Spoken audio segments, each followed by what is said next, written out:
জবাব দেওয়া, হিসাব দেওয়া কিয়ামতের ময়দান, এটা তাদের কোন পর্যায়ে ছিল? তারা কি বিশ্বাস করতো হিসাবিয়া? আর আমরা কোথায় আছি? আল্লাহ পাক বলেন হিসাব বড় কঠিন জিনিস। এই জন্য আমার নবী পর্যন্ত প্রতিদিন 100 বার করে দোয়া করতো, আল্লাহুম্মা ইন্না আলাইয়া হিসাবা ইয়াসিরা, হে আল্লাহ তুমি আর যাই করো আমার হিসাবটা সহজ করে দিও। নবীজি মাঝে মাঝে বলতেন সাহাবীরা, আল্লাহর দয়া ছাড়া হিসাব দিয়ে কেউ জান্নাতে যেতে পারবে না। সাহাবীরা বলেন হুজুর আপনি? বিশ্ব নবী বলেন আমারও সম্ভব না আল্লাহর দয়া ছাড়া হিসাব দিয়ে জান্নাতে যাওয়া। বাংলার মুসলমানেরা যারা আগে পেছনের সব অপরাধ আল্লাহ মাফ করে দিয়েছে, এই মানুষটা যদি 100 বার হিসাবের বিষয়ে চিন্তা করে 24 ঘন্টায়, আমাদের কতবার হিসাব আসা দরকার। যে হিসাবটা যত বেশি আসবে এই দেশ থেকে দুর্নীতি তত বেশি পালাবে। আজ এক একটা মন্ত্রী, এক একটা নেতার ঘরে যত টাকা, যত স্বর্ণ পাওয়া যাচ্ছে, একটাই কারণ, এরা কোনোদিন বিশ্বাস করে না যে আর একটা জায়গা আছে যেখানে হিসাব দেওয়া লাগবে। এখন যারা দায়িত্বে আছেন, পরবর্তীতে যারা আসবেন, তারা 100 ভাগ বিশ্বাস করে ওই জায়গাগুলোতে যাবেন যে আমি আর চাই করি, আমাকে কিন্তু হিসাবের মুখোমুখি হওয়া লাগবে। বাংলার দুদক না, বাংলার বিচারপতি না, আমার যিনি আলাই সাল্লাহু বিআহকামিল হাকিমিন, সব চাইতে বড় বিচারপতি যিনি, ওনার সামনে আমার হিসাব দেওয়া লাগবে। কথা বলেন ঠিক কিনা?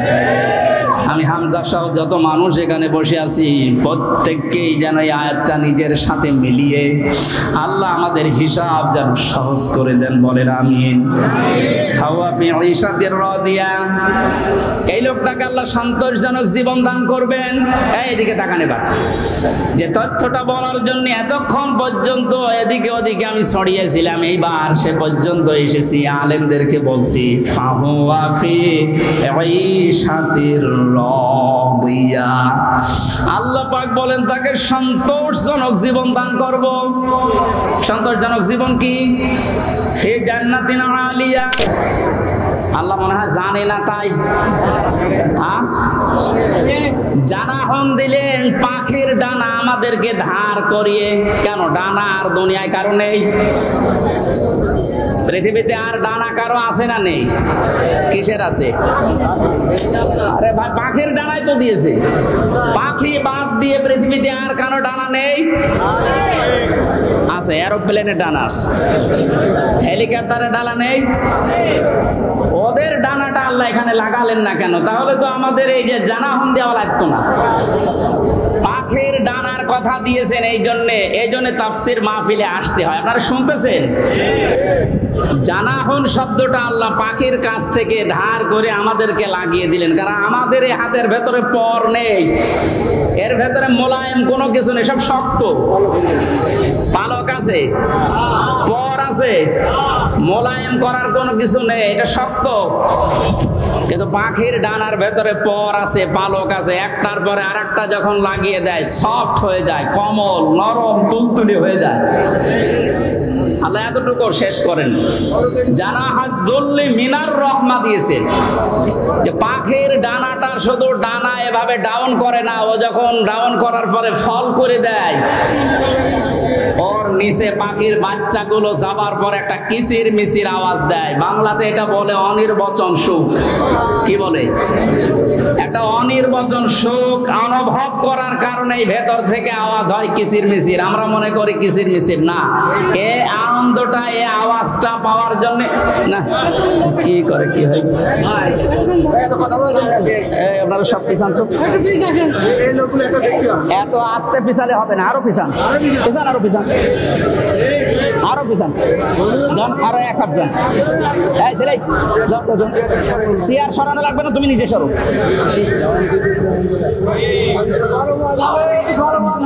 কথা বোঝার কোন ইনে তাফসীরুল কোরআন মাহফিলে আমি এই আর কি করছি? কথা বোঝার চেষ্টা করেন ভাই। আল্লাহ রাব্বুল আলামিন পাখির ডানাটা এই জন্যই দিয়েছেন মানুষকে বোঝাতে, পৃথিবীর বান্দা বান্দিরা তোমার মার বাবা যখন শেষ বয়সে চলে যাবে, তারা যেন তোমার এই পাখির ডানার মতো হাতের যে ছায়া, এর নিচে পড়ার পরে যেন একটা আনন্দ অনুভব করে যে আমার হামজা থাকতে অন্তত আমার আর কোনো চিন্তা নেই। মহেশপুরবাসী কত আলেম এখানে বসে আছে, হাজারো মানুষ। আমরা বলেন তো আমাদের মার বাবা এখন শেষ বয়সে এসে এইটা বলার মতো স্কোপ পাচ্ছে না। আল্লাহ রাব্বুল আলামিন মায়ের কথা 3 বার দেওয়ার জন্য তারা এই বহু বচন দিলেন, আর বাবার কথা 1 বার দিয়েছেন। আমি যেটা পর্যন্ত এটা নিয়ে এসেছিলাম, নেই থেকে শুরু করে এ পর্যন্ত যিনি নিয়ে আসলেন, কারো সাহায্য ছাড় লাগেনি। মার বাবার এই যে স্ফলিঙ্গ দিয়ে নাপাক পানিটা দিয়ে তাফসিরে পড়েছি, আল্লাহ 8টা জিনিস বানিয়েছিলেন: রক্ত, গোশত, চর্বি আর চামড়া, চুল, রগ, হাড় আর পর্দা। 8টা জিনিস যখন মায়ের রেহেমের ভেতরে এক হয়ে যায়, আল্লাহ পাক তখন ফেরেশতাদেরকে বলে, আমি আল্লাহ আমার রব নামের কারণে 5টা জিনিস একে দান করব। وَجَعَلَ لَكُمُ السَّمْعَ وَالْأَبْصَارَ وَالْأَفْئِدَةَ إِلَى آخِرِ الْآيَةِ। সূরা নাহলের 78 নম্বর আয়াতের মাঝের অংশে আল্লাহ জানিয়েছেন শ্রবণ শক্তি, দর্শন শক্তি, বাক শক্তি, আকল শক্তি আর ঘ্রাণ শক্তি, এই 5টা আমি আল্লাহ নিজে তাকে দান করেছি। একটাও যদি কম দিতাম, দুনিয়ায় আসতো ওই লোকটা কিন্তু অপূর্ণাঙ্গ হয়ে। এখানে অনেকাংশ মানুষ আমরা সব পূর্ণাঙ্গ মানুষ, কয়েকজন হয়তো আছে বিকলাঙ্গ, অন্ধ, ন্যাংড়া, কিন্তু হাজারো মানুষ আমরা সব পূর্ণাঙ্গ মানুষ। আল্লাহ নিজের পক্ষ থেকে একটাও যদি কম দিত, তো কি অবস্থা হতো সারা জীবন আপনি ভাবেন। আল্লাহ পাক এই জন্যই জানিয়েছেন, হে পৃথিবীর মানুষেরা, নেই থেকে শুরু করে উল্লেখ করার মতো একটা জায়গায় ধরে নিয়ে আসলাম, এরপরও আমার সাথে তোর নাফরমানি কমে না। কাইফা তাকফুরুনা বিল্লাহি ওয়া কুনতুম আমওয়াতান ইলা আখিরি আয়াত। বালাগাত মানতেক যারা পড়ায় বা জানে, কাইফা শব্দটা 11টা বিষয়ের আগে আল্লাহ ব্যবহার করেন। কাইফা শব্দের প্রথম ব্যবহার হচ্ছে মানতেকের কায়দায়। আল্লাহরও বিশ্বাস হতে চায় না এমন জায়গাকে আল্লাহ কাইফা দিয়ে শুরু করেন। এটা এতক্ষণ যেটা বলছিলাম, বীর্য থেকে শুরু করে এ পর্যন্ত আনার পেছনে কারো কোনো অবদান নেই। মার বাবা শুধু এক বিছানায় ছিল, এতটুকু তাদের কাজ। বাকি যা করার বলেন তো কে করেছে? এই মানুষ এখান থেকে হামজা পর্যন্ত হবার পরে যখন নাফরমানি করে, তখন আল্লাহ কাইফা শব্দ দিয়ে শুরু করেছে যে কি করে নাফরমানি করে আমারও বিশ্বাস হয় না। কাবার গিলাফ ধরে মানুষ কিন্তু ষষ্ঠ যোগ করে এইটাই বলে এসেছি আমরা, রব্বুল আলামিন আমি তোমার গোলাম হিসাবে, বান্দা হিসাবে বহু কিছু আমাকে তুমি দিয়েছো, ওই যে বীর্য থেকে পর্যন্ত, কিন্তু তুমি আমার মালিক হিসাবে আমার তো কিছু দেওয়া দরকার। আমি তো কিছুই তোমার আজ পর্যন্ত দিতে পারলাম না। তবে একটা জিনিস আমার আছে বুঝি, তোমার ওই রহমান, ওই গাফফার, ওই গফুর নামের খাতিরে এই কাবা সামনে নিয়ে বলছে আমার মাফ করে দাও। এই জন্য যারা তাওবা করার জন্য এখনো রাজি হননি, এখনো পর্যন্ত শয়তানের ধোঁকায় পড়ে আছেন, সুযোগ আছে, আপনারা আশা করছি ফিরে আসবেন। আল্লাহ রাব্বুল আলামিন এই যে রাত 12টার পরে তাহাজ্জুদের সময়ে প্রথম আসমানে এসে আপনাদের মতো আমাদের মতো মানুষকে ডাক দিয়ে বলবো, আসো ক্ষমা চাও, ভুল করে ফেলেছো, ক্ষমা চাও। আমরা যেন ক্ষমা চেয়ে নিজের জীবনটাকে মুহাম্মদুর রাসূলুল্লাহর উম্মতে পরিণত করতে পারি, বলেন আমিন। মহেশপুরবাসী বান্দা যখন এটা পড়তে পড়তে কিছুক্ষণ যাবার পরে দেখবে না লজ্জা লাগে, পড়ার মতো না, আল্লাহ পাক বলবেন না পড়া লাগবে। আমার তো ওই দিবসের কথা মনে হয়ে এখন আফসোস হচ্ছে, আল্লাহ আমি কি সত্যি পড়তে পারবো? আমার এই 24 সালের এটা আগস্ট মাস, যদি আল্লাহ বলে প্রথম তারিখ পর্যন্ত তোরে মাফ করে দিলাম, চা তোর কোনো হিসাব নেই, শুধুমাত্র এই যে 17 তারিখ আজকে, এই 17 দিনের হিসাব দিয়ে জান্নাতে চলে যা। যত মানুষ এখানে আপনারা আছেন, বুকে হাত দিয়ে বলেন তো 17 দিনের হিসাব এখনো জোগাড় করা সম্ভব হয়নি। অথচ যে হাদিস পড়েছিলাম, নবীজি বলেন মা তাযালু কদামা বানি আদম আবদি ইয়াউমাল কিয়ামাতি হাত্তা ইসালান 50। কিয়ামতের এই কঠিন ময়দানে প্রতিটি মানুষকে আল্লাহ তার নিজের সামনে দাঁড় করাবেন। প্রত্যেককেই 5টা করে প্রশ্নের উত্তর জিজ্ঞাসা করবে। 5টা প্রশ্নের সঠিক জবাব দেওয়া ছাড়া কেউ সামনেও যেতে পারবে না, পেছনেও যেতে পারবে না, জায়গায় দাঁড়িয়ে থাকবে। শুধু মাইক ফাটিয়ে টেবিল ফাটিয়ে ফেলেন না, নিজের সাথে মিলান তো। জালেমদের কথা তো বাদই দিলাম, আমরা যারা মজলুম আছি তারা নিজেদের দিকে এই 5টা বিষয় একটু মিলাই।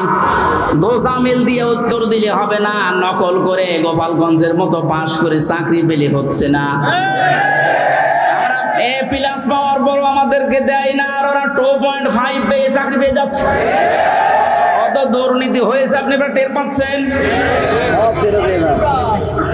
বাস্তবতায় মিলিয়েছেন আপনি একবারও যে এই লোকটা নিজে আল্লাহর সামনে দাঁড়িয়ে আছে? আপনি নিজে মনে করেন দাঁড়িয়ে যখন আছে, আল্লাহ জিজ্ঞাসা করছেন হামজা বলো তো দেখি, একটা জীবন দিয়েছিলাম 60 বছরের, এই 60 বছরে কি করলে? জবাব সঠিকটা দাও। 2 নম্বরের বিষয় আল্লাহ দিয়েছেন যুবকদের বিষয়, এবং সাবাবিহি ফিমা আবলা, এটা যৌবনকাল দিয়েছিলাম। 15 থেকে শুরু করে 45 বছর, এই যে বিশাল একটা যৌবনকাল, এটা কোন কোন কাজে লাগিয়েছে বলো? আর যে যুবকদের কারণে দেশটা স্বাধীন হয়ে গেল, এই যুবকগুলো নাই পার পেয়ে যাচ্ছে। আমরা যারা যুবক আছি স্বাধীন দেশে এখনো পর্যন্ত পরিবর্তন হচ্ছে না, কি জবাব দেব বলেন? আমার কিন্তু 60 বছরের ভেতরে যৌবনকালটা ছিল। আল্লাহ আলাদা করে যৌবনকালের কথা নবীজি বললেন কেন? এই কারণে জানিয়েছে, কারণ যুবকদের দ্বারাই সব কিছু পরিবর্ধন করা সম্ভব, যেটা আমরা দেখতে পেলাম। এই যুবকদেরকে আমি আজকে এই মাহফিলে আহ্বান জানাই, শুধু এইটাই না, যেহেতু পরিবর্তন হওয়া আরম্ভ হয়েছে, সংস্কার হওয়া শুরু হয়ে গেছে, আগামীর বাংলাদেশকে ইসলামের হাতে তুলে দিয়ে আপনারা ক্ষান্ত হবে। যুবকরা যদি ইচ্ছা করে এটা করা সম্ভব কিনা বলেন তো?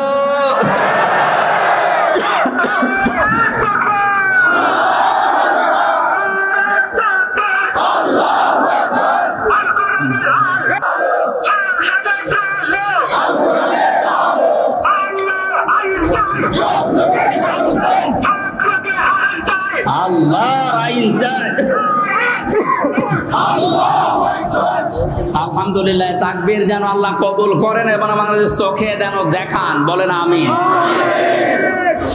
আজকে এই যে শেজিয়া বাজারে আমি আয়াতটা পড়েছিলাম, রাআইতান নাস ইয়াদখুলুনা ফি দীনিল্লাহি আফওয়াজা। হে নবী, আপনি যখন দেখবেন যে আল্লাহর সাহায্য এসে গেছে, তখন তো বিজয় হবে। দলে দলে পালে পালে মানুষ ইসলামে প্রবেশ করছে, যেটা আমরা এখন চর্মচোখে সারা বাংলাদেশে দেখতে পাচ্ছি। একটু যাদের বিবেক আছে, একদম মরে যায়নি, তারা আজ সবকিছু ভুলে ইসলামে চলে আসছে। কারণ ইসলামের মালিক ওরা জানে যে দেশে জামাত ইসলাম, শিবির, চরমনা, এরা না, ইসলামের মালিক কে? আর যারা আমরা আছি, আমরা ইসলামের খাদেম। সুতরাং ইসলাম প্রতিষ্ঠা করতে গিয়ে, ইসলাম কায়েম করতে গিয়ে বিকাল 5টার আগে কাউকে আমরা আর ষড়যন্ত্র করতে দেব না ইনশাআল্লাহ। এই যে বিচারপতির নামে কলঙ্ক, মানব জাতি হিসাবে একদম কুলাঙ্গার এই যে মানিক। বিচারপতির নাম নিলাম এই কারণে, নাম নিয়েও গুনাহ হবে, কারণ এ মানুষের পর্যায়ে পড়ে না। ইসলামকে এই দুনিয়া থেকে মিটানোর জন্য, বিশেষ করে বাংলাদেশ থেকে যারা ভূমিকা পালন করেছে বেশি, তার ভেতরে এই অবৈধ বিচারপতি একজন। ওর কথাবার্তা শুনলে শয়তান পর্যন্ত হাসে, বলে আল্লাহ তুমি আমারে শয়তান বানিয়েছো। এটা চোখে দেখো নি? আমি মাঝে মাঝে ওরা দেখি আর ভাবি আমি তো শয়তান দেখি না, যদি দেখতাম মনে হয় এরকমই। একটা টাটকা নির্ভেজাল শয়তান। সুতরাং এরকম শয়তানের অনুসারী যারা আছেন তরিন আফরোজ থেকে বহু শয়তানকে 15 বছর দেখলাম। এখন ইসলামের যে উর্বর ভূমি বাংলাদেশে হচ্ছে, চলছে, কায়েম হওয়ার পথে বাধা দিতে আসলে কিন্তু বিকাল 5টার আগে কোনো ছাড় নেই। এটা তো গেল কামলাদের।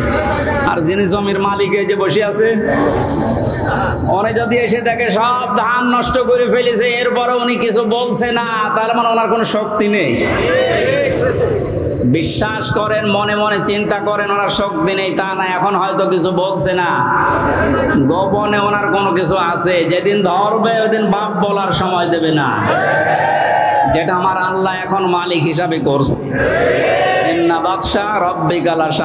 তোমার রবের ধরা বড় শক্ত ধরা, নৌকায় উঠে পালাতে গিয়েও পারে না। পারবে কি করে? কারণ ওরে তো আমরা ধরি নাই, ধরেছে কে?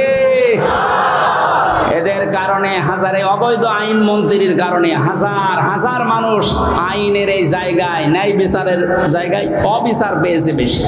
তার বাস্তব প্রমাণ আমি নিজে না, সিএমএম কোর্ট, জজ কোর্ট, হাইকোর্ট মিলিয়ে আমার মামলা কতবার তুলেছে। এই যে আমার মামা বসে আছে, মামা শ্বশুর, আমার চাচা ছিল ঢাকায়, বাবা তো ওগুলো বোঝে না ভালো, রাত দিন ধরে চাকরি করে বেটা, এরপরও রাত দিন এখানে ওখানে উকিল ধরে করবে কি? কারণ যারাই ধরবে, যত বড় উকিল ধরুক, আর এক উকিল তো বসে আছে ওখান থেকে, যতক্ষণ সিগন্যাল না পাবে আমার নাকি বের হওয়ার কোনো একটা বিচার হলো। আর প্রতিদিন টিভির সামনে এসে সন্তানকে নাকি লেকচার দিচ্ছে যে আমরা ন্যায় বিচার কায়েম করে ছেড়ে দিচ্ছি। এই ন্যায় বিচার। আমার মতো মূল্য চুরির মামলায় যদি 33-32 বার হাইকোর্টে মামলা ওইটা জামিন না দেয়, কিসের ন্যায় বিচার? যেটা এখন সব পরিষ্কার হয়ে গেছে। 15 বছরে কোনো ন্যায় বিচারে দেশে কায়েম হয়নি, পুরাটা হয়েছে অবিচার। আল্লাহ যেটা নিজে এখন ধরিস। এই জন্য সাবধান, আল্লাহ এমনি কিছু বলছে না। অনেকে মনে করছে এত কিছু করে কিছু হয় না, এখন কিছু টের পাচ্ছেন। আলেমদের মাথায় দড়ি দিয়ে ছাগলের মতো, গরুর মতো যখন টেনে নিয়ে যেত ওই কোর্টে, বারান্দায় দাঁড়িয়ে অনেক শয়তান দেখলাম হাসতেছে আর টিপ্পনি কাটতেছে। যে দেশে আর হুজুর নেই, আমির হামজা, এই মাওলানা মামুনুল হক, এরে ধরলো, আর হুজুর নেই দেশে, তাদের কত সুন্দর সুন্দর কথা, ফেরেস্তার মতো কথা বলে, আর এরা উঠলে শুধু রাজনীতি করে, ধরেছে ঠিকই হয়েছে। এখন আপনি টের পাচ্ছেন কি হচ্ছে? 10 দিন আগে যে লোকটা আইন পোড়া চালাতো, সেই লোকটার পক্ষে একটা উকিল পর্যন্ত এখন দাঁড়াতে রাজি না। এইটাই আল্লাহর ধরা। এটা কার ধরা? এই জন্য জমিনের মালিক যিনি, উনি যদি ধরে, বাপ বলার কিন্তু সময় পাবেন না। আমরা এখন এই আয়াতটা আল্লাহকে বলছি, আল্লাহ তুমি আমাদেরকে দেখাও যে দলে দলে মানুষ ইসলামে প্রবেশ করছে, এটা যেন আমরা দেখতে পাই, চর্ম চোখে দেখতেছি, এটা যেন আরো বৃদ্ধি বাড়ে। জোরে বলেন আমিন।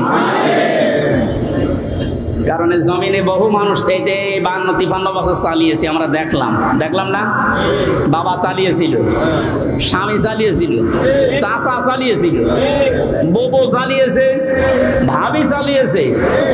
এক কথা বলছেন না? কিন্তু কোরআন দিয়ে চললে দেশটা কেমন দেখা যায়, এটা এখনো আমরা দেখি নাই। এখন আমরা সবাই একমত, দলমত আর নেই। কোরআন দিয়ে এই দেশ চললে কেমন দেখা যায়, ওইটা আমরা এই চোখে দেখতে চাই। কারা কারা দেখতে রাজি আছেন দেখি? লিল্লাহি তাকবীর।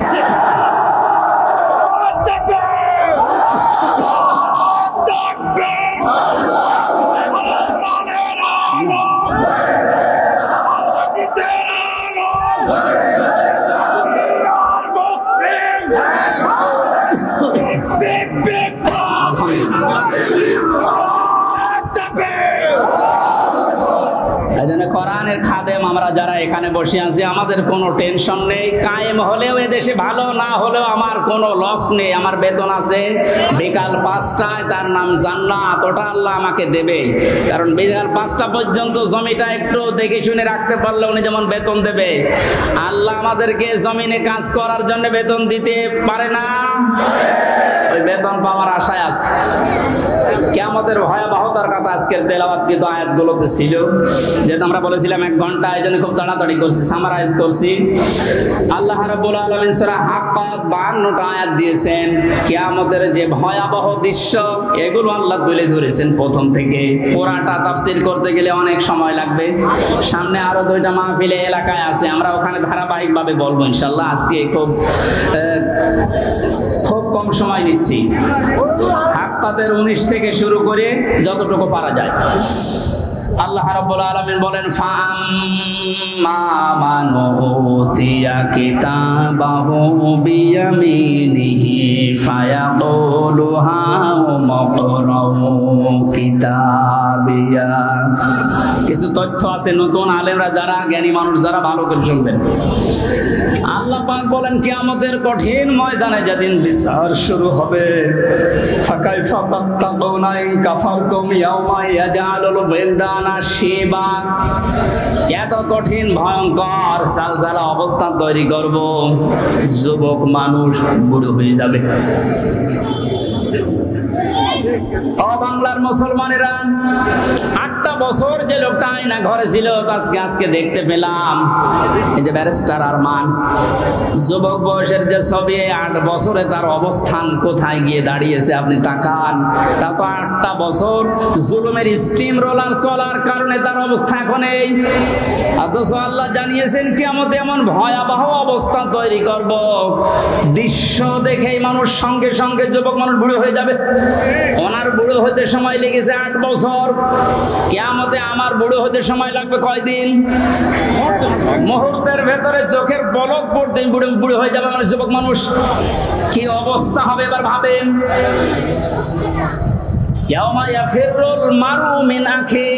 প্রথমেই পালাবে মানুষ দেখলেই তার আপন ভাই থেকে, তার মায়ের কাছ থেকে, বাবার কাছ থেকে,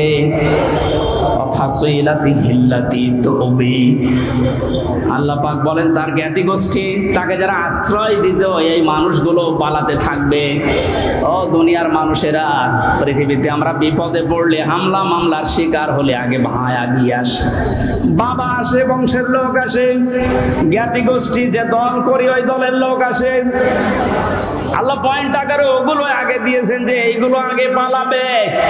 একটা বারের জন্য আপনার বিবেকে নাড়া দেয় না যে এইগুলো যদি পালায়। যারা ধোঁকা দিয়ে অনেককে 15 বছর বোকা বানিয়ে রেখেছিল পীরের নামে, হাজার হাজার লক্ষ লক্ষ ভণ্ড বেরিয়ে যে কোনো চিন্তা নেই আমরা আছি, ওরা আগে পালাবে। আমরা বিবেককে একটু রায় দেয় না যে মা যদি পালায়, বাবা যদি বলে না আমি বিয়েই করিনি, সন্তান পাবো কোথায়? আমার তো আয়াত পড়ার পরে বিশ্বাস হয় লক্ষ কোটি পীরেরা বলবে আল্লাহ দুনিয়া আমি পীরই ছিলাম, মুরিদ পাবো কোথায়? এই জন্য কোন ভণ্ডের উপরে আশা আকাঙ্ক্ষা ভরসা না করে নিজের কাজের দিকে ভরসা করেন। আল্লাহ বলেন তোকে পড়তে দেব, পড়, ধরে আমল নামাটা পড়। ফায়াকুলু হাউ মাকরাউ কিতাবিয়া ইন্নী যানানতু আন্নী মুলাকিন হিসাবিয়া। কিতাবটা হাতে নিয়ে পড়তে আরম্ভ করবে আর বলবে অবশ্যই আমি এটা বিশ্বাস করে চলতাম যে আমাকে একদিন আল্লাহর দরবারে এভাবে হিসাব দেওয়া লাগবে। শুধু এই আয়াতটাই মানুষের জীবন পরিবর্তন করে দিতে পারে। কষ্ট হচ্ছে আপনাদের? আয়াতটার তাফসিরে আমি তাবারিতে পড়েছি, খলিফাতুল মুসলিমিন হযরত ওমর রাদিয়াল্লাহু তাআলা আনহু তার সন্তানটাকে একবার ভর্তি করলেন মাদ্রাসায়। হুসাইন রাদিয়াল্লাহু তাআলা আনহুর সময় প্রধান বিচারপতি হযরত আলীর সন্তান, তিনিও মাদ্রাসায় পড়তে বলে কলম ফেলে দিচ্ছিলেন, বলে তুলে দাও তুলে দাও তুলে দাও। 3 বার তুলে দেওয়ার পরে প্রধান মন্ত্রীর ছেলে এজন্য একটু রাগ হয়ে গেছে, ডাক দিয়ে বলে কলম ফেলে দিতে বলো, বারবার আমারে তুলতে বলো, আমি কি খাদেম তোমার চাকর? হযরত হুসাইন বলে ফেলেছেন তুমি শুধু চাকর না, তুমি চাকরের বাচ্চা, খাদেমের বাচ্চা। খাদেম বাড়িতে যে আব্বাকে বলছে, আব্বা আমি আর পড়বো না। কেন? আমাকে গালি দিয়েছে, ছোট করেছে আমার বন্ধুদের মাঝে, তুমি বিচার করো হোসাইনের।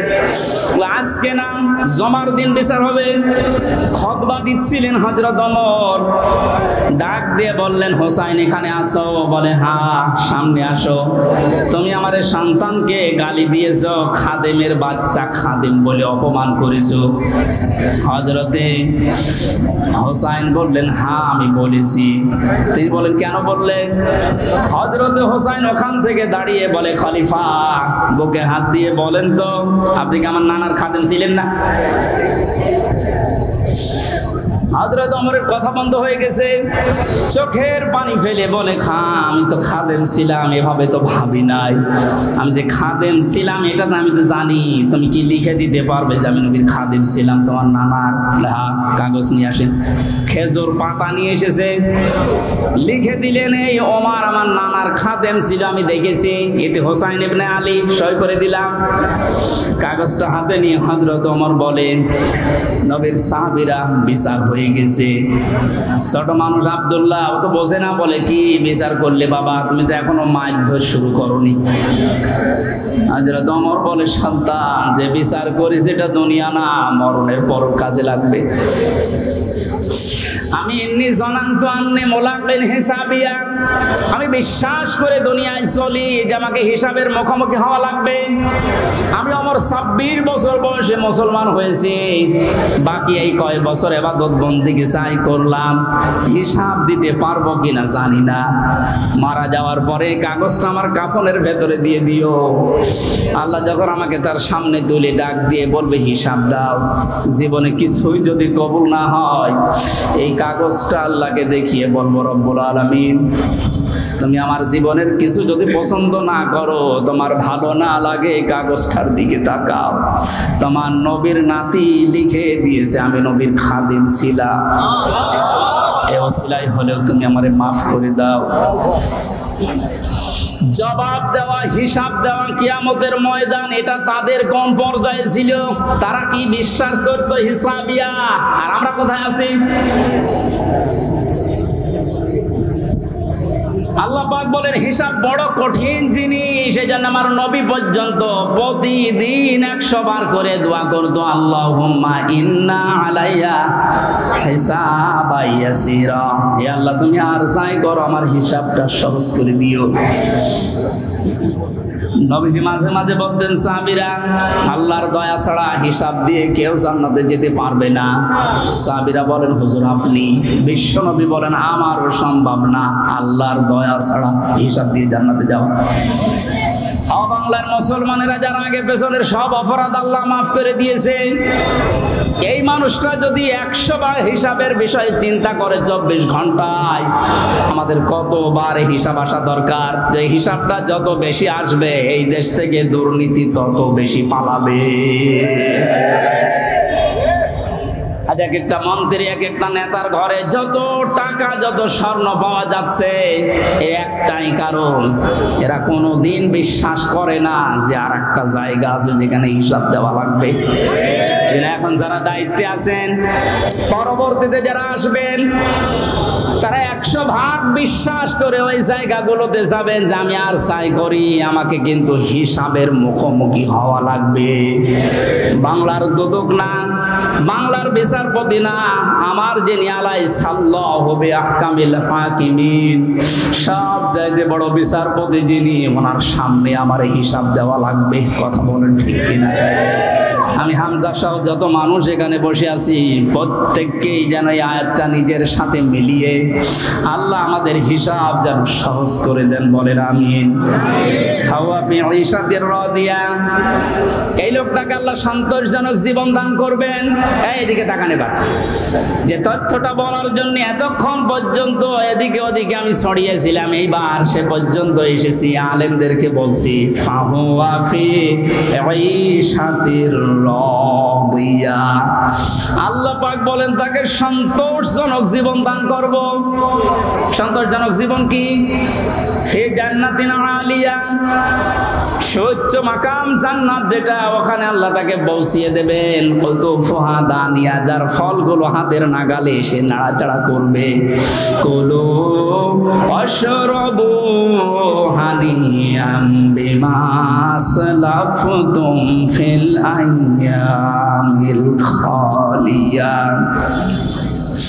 আল্লাহর পক্ষ থেকে ঘোষণা আসবে, খাও, পান করো, মন মতো খাও।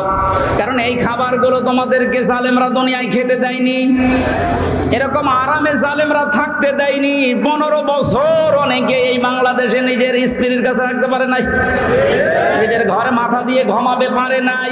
এই কথা বলে না কেন? আম বাগানে, বাঁশ বাগানে, এমনকি ধানের ক্ষেতের ভেতরে মশারি টাঙিয়ে 15 বছর কাটিয়েছে এমন মানুষ ওই দেশে আছে। আল্লাহ পাক যেন তাদেরকে হাত ধরে ধরে বলছে, কুলু ওয়াশরাবু হানিয়া বিমা আসলাফতুম ফিল আইয়ামিল খালিয়া। এতদিন যা খেতে পারোনি, এখন মন মতো খাও। আমার মনে হয় সেই সময় আমাদের সামনে এসে গেছে। আল্লাহ যেন আমাদের আয়াতটা জীবনের সাথে মিলিয়ে দেন, বলেন আমিন। সন্তোষজনক এই জীবনে যাবার আগে যে বিষয়গুলো আল্লাহ সামনে নিয়ে এসেছিলেন, তার 1 নম্বরে ফাম্মা মান সাকুলাত মাওয়াজিনুহু ফাহুয়া ফি ঈশাতির রাদিয়া। মানুষকে আল্লাহ মাপ দেবেন মিজানের পাল্লায়। কিসের পাল্লায়? জবান খোলেন। মিজান মানে না, না, মিজান মানে মানদণ্ড। মিজানের পাল্লায় আল্লাহ মাপ দেবেন মানে মানদণ্ড সামনে নিয়ে আসবেন। হাইকোর্টের সামনে দেখেন একটা দাড়ি পাল্লা দেওয়া আছে, এ দাড়ি পাল্লায় ওজন দেয় কি? ওটা ন্যায় বিচারের মানদণ্ড। সরকারে দেশের মানুষকে বোঝাতে চায় সারা দেশে অবিচার হতে পারে, এই হাইকোর্টে আসলে দাড়ি পাল্লার মতো ন্যায় বিচার পাবা। দুইটাই সমান না, একটাকে একটু এদিক ওদিকে আছে, একেবারে সমান সমান দেখবেন। আজকে এই ভোলটা ভাঙা লাগবে। আমার যতটুকু ধারণা, আমি লেখাপড়া করে যা পেয়েছি, এই ভোলটা যদি বাংলার জমিনে আজ ভেঙে যায়, হাজার হাজার মানুষ সঙ্গে সঙ্গে উল্টিয়ে যাবে। দেখেন তো আপনি মেলাতে পারেন কিনা। আমি প্রথমে যে উদাহরণ দিকে 2টা জিনিসের নাম বলেছিলাম, প্রতিটি জিনিস পরিমাপ করার জন্য আলাদা আলাদা জিনিস পাওয়া যায়। আমি গত 7 দিন 8 দিন ছিলাম মালয়েশিয়া, সিঙ্গাপুর, ওইদিকে থাইল্যান্ডের। ওখানে যে আলোচনার বিষয়গুলো সাবজেক্ট আকারে দিয়েছিল, তার ভেতরে এই মাওয়াজিন ছিল। বলে মাওয়াজিনের অর্থ আপনি বের করেন তো, একটা একটা করে 99টা অর্থ আমি আবিধান থেকে বের করেছি। এক একটা শব্দের ব্যাখ্যা করার জন্য আমার আলাদা আলাদা সময় দিয়েছি, কারণ ওই দেশে অনেক বড় বড় শিক্ষিত মানুষ স্টেজে থাকে, মসজিদের ভেতরে অথবা অডিটোরিয়ামে হয়। এখান থেকে আমি যেটা নিতে পেরেছি, এই যে মাওয়াজিনুহু দিলেন, মিজানের পাল্লার এই মাপটা যদি আপনি পরিষ্কার করতে না পারেন, ক্লিয়ার হতে না পারেন, আপনার অপরাধ প্রবণ জীবন থামবে না। প্রতিটি জিনিস পরিমাপ করার জন্য একটা উদাহরণ দিয়েছিলাম, এটা পরিমাপ করার জন্য ফিতা লাগে, চাউল পরিমাপ করার জন্য বাটখারা লাগে। কি লাগে বলেন বলেন? তেল পরিমাপ করার জন্য লিটার লাগে, সিসি লাগে। কেউ যদি এখন তেল মাপ করার জন্য ফিতা দেয়, মাপতে পারবে? এইটা মাপ করার জন্য দাড়ি পাল্লা দেয়, মাপতে পারবে? তাহলে প্রতিটি জিনিস মাপ করার জন্য আলাদা আলাদা যন্ত্র পাওয়া যায়। কিয়ামতে আল্লাহ ফাহুয়া ফি ঈশাতির রাদিয়া, সন্তোষজনক জীবনে আপনার পৌঁছে দেবে। এখানে যাবার আগে একটা কাজ যে করবে, মাপ। কি মাপ? মানে পরিমাপ। এই যে মিজানের পাল্লা বলছেন আপনি, মানদণ্ডে আল্লাহ মাপ দেবেন। আবার বলছে, ভালো করে শুনবেন, গীবত করবেন না কিন্তু বাইরে যে। প্রতিটি জিনিস যদি পরিমাপ করার জন্য আলাদা আলাদা যন্ত্র থাকে, কিয়ামতের দিন আল্লাহ মিজানের পাল্লায় মাপ দেবে কি? আমল আমল কি মাপ দেবে? বলেন বলেন। আমল মানে কাজ, আমল মানে আরো জোরে বলেন। পার জন্য দাড়ি পাল্লা লাগে, ফিতা লাগে, লিটার লাগে, কি লাগে?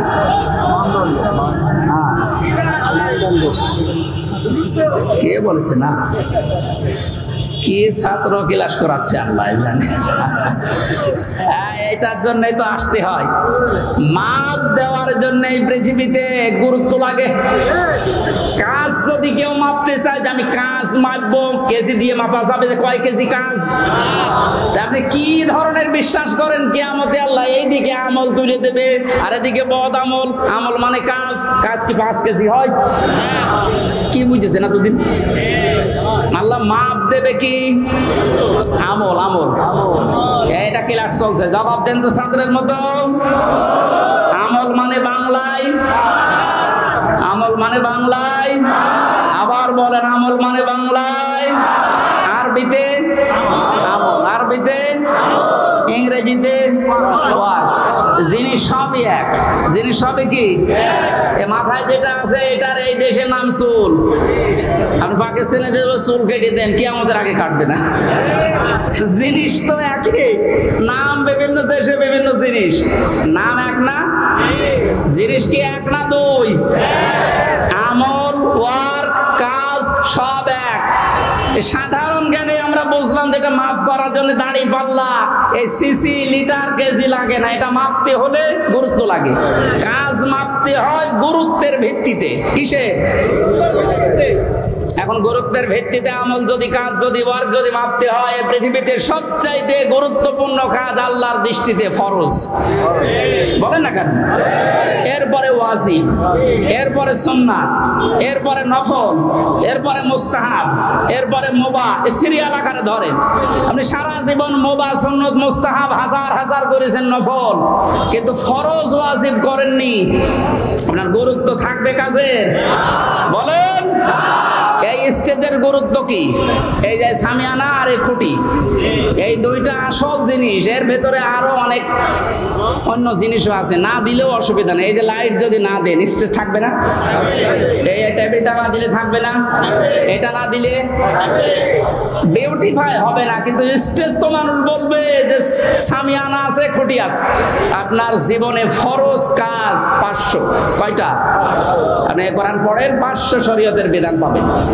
499টা আপনি করেছেন, একটা করেননি, আপনার পুরা জীবনের সব আল্লাহ বাতিল করে দেবে।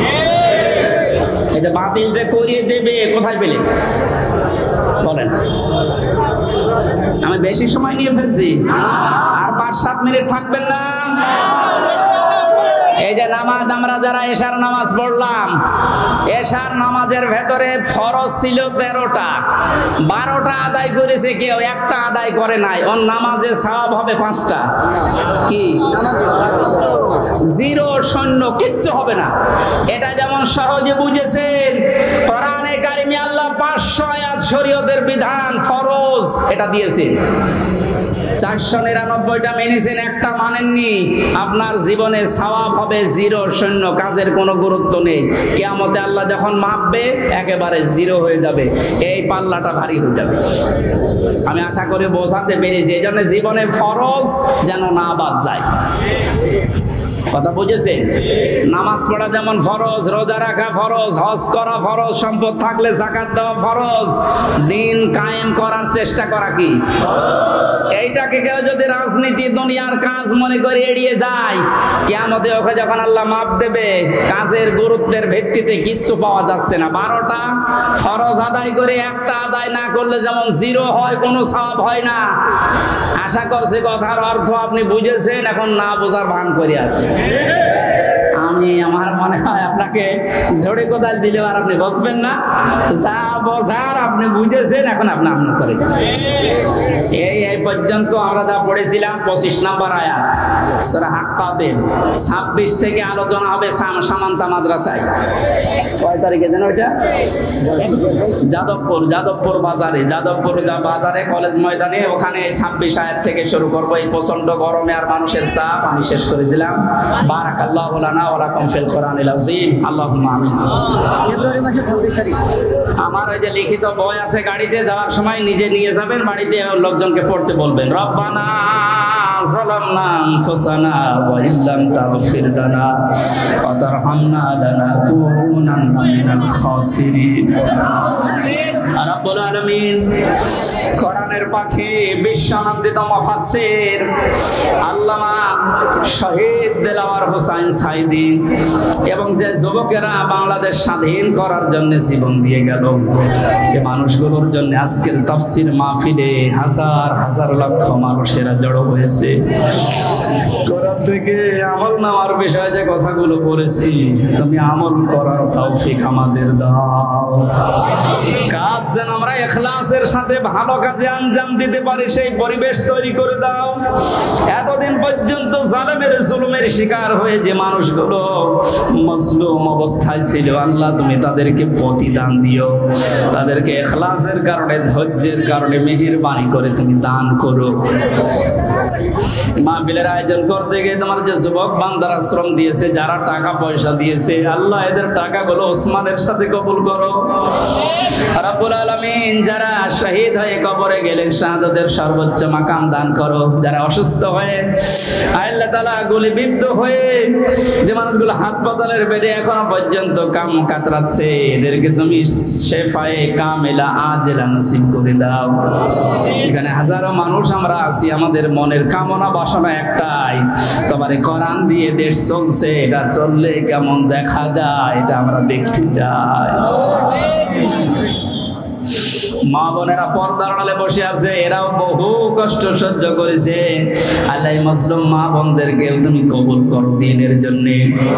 তাদের পেটে তুমি হযরতে আয়েশার মতো, হযরতে হুসাইন হাসানের মতো সন্তান দান করো। এলাকায় আসলে তোমার বান্দা মরহুম আব্দুল হান্নান, তোমার আলেম বান্দার কথা মনে পড়ে, মাবুদ তাকে তুমি কবরে মাফ করে দাও। আল্লাহ তাআলা এখানে যারা এই কথা বললেন, মাওলানা হোসাইন আহমেদ মাহফুজ সহ নামনা জানা যত আলেম এসেছে, আল্লাহ আমার শ্বশুর এসেছে, তার বাবা মাকে হারিয়েছে, তুমি তার বাবা মাকে তার সন্তানের ওসিলায় মাফ করে দাও। আমার মামা এসেছে মাওলানা আলমগীর হোসাইন, তার বাবাকে সে হারিয়েছে, আল্লাহ তার বাবাকেও মাফ করে দাও। হাফেজ মাওলানা আবু সালেহ সহ কত আলেম এখানে বসে আছে, আল্লাহ আল্লাহ আলেমদের দিকে তাকিয়ে বলো আজকের এই মোনাজাত কবুল করে দাও। যে বাড়িতে এসে বসেছিলাম, এই বাড়ির উপরে রহমত নাজিল করো। আল্লাহ আমাদের শরীরটাকে সুস্থ রাখো। বহু জুলুম অত্যাচারে দেশের মানুষ আমরা সহ্য করেছি, আল্লাহ জুলুমের পরাজয় যখন হয়েছে, জালেমদেরকে আর তুমি এই দেশে জায়গা দিও না। নূহ নবী দোয়া করেছিলেন, রব্বিলা তাদারনি মিনাল কাফিরিনা দাজ্জারা ইন্নাকা ইন তাদারহুম ইউদিল্লু ইবাদাকা ওয়া লা ইয়ালিদু ইল্লা ফাজিরান কাফফারা। ওদের পেট থেকে যেটা আসবে ওইটাও তোমার নাফরমান হবে। এইজন্য কোন জালেম যেন এদেশের জমিনে জায়গা না পায়, সেই ব্যবস্থা করে দাও। কোরআনের জন্য এই 17 বছর যারা মাজলুম অবস্থায় জীবন কাটিয়েছে, আল্লাহ তোমার ওয়াদা, তাদেরকে তুমি ওয়ারিস বানাবে জমিনের। এই মাজলুমদের হাতে এই জমিনের দায়িত্ব দিয়ে দাও। আমরা শরীরে অনেকে রোগ শোক নিয়ে আসি, আমাদেরকে শেফায়ে কামিলা আজলা দান করো। রব্বুল আলামিন আমার মা বাবাকে মাফ করে দাও, আমার দাদা দাদি নানা নানিকে মাফ করো। যে যার জন্য আমরা হাত তুলেছি, আমাদের কারো মোনাজাত ফেরত দিও না, কবুল করে না।